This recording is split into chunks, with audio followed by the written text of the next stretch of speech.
The October air was sharp, almost metallic, carrying with it the smell of damp leaves and distant bonfire smoke. A half-moon hung above, partially veiled by drifting clouds, casting silver streaks over the cracked asphalt parking lot. Four friends, Mia, Jake, Sarah, and Chris, stepped out of their cars, their sneakers crunching over gravel as they eyed the sprawling attraction before them. Looming over the entrance was a weathered wooden sign carved with jagged letters, Nightmare Hollow. Spotlight swept across the grounds, cutting through the fog machines that hissed steadily, cloaking everything in a ghostly haze. Somewhere beyond the gates, a woman screamed, high-pitched, sharp, and followed by maniacal laughter that sent shivers down the spine. "Okay," Mia said, hugging her hoodie tight as if it might shield her from the unease.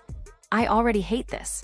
"Perfect," Jake grinned, adjusting his baseball cap backwards. "Means they're doing it right." Chris smirked.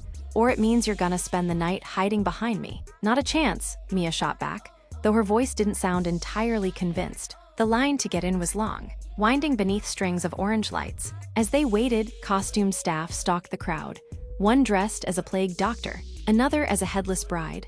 At one point, a masked man carrying a fake severed arm appeared silently behind Sarah. She didn't notice until he leaned in close enough for her to feel his breath on her neck. The scream she let out earned cheers from a group of teenagers behind them.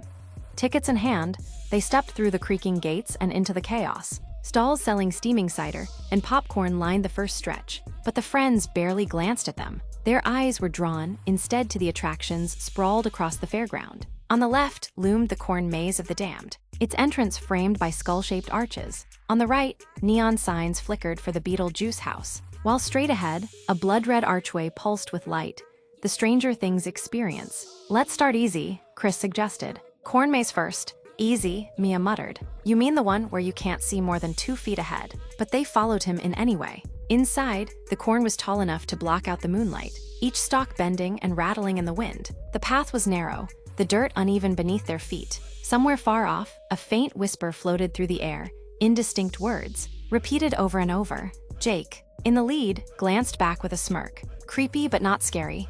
A moment later, a figure in a burlap sack mask lunged out from between the stalks, swinging a bloody scythe.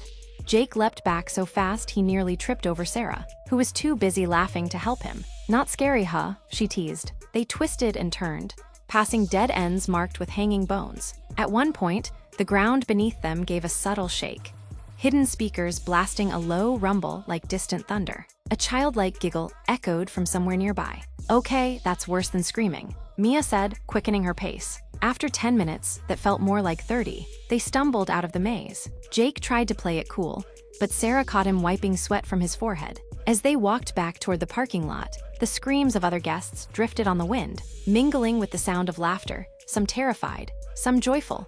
Nightmare Hollow had lived up to its name, and then some.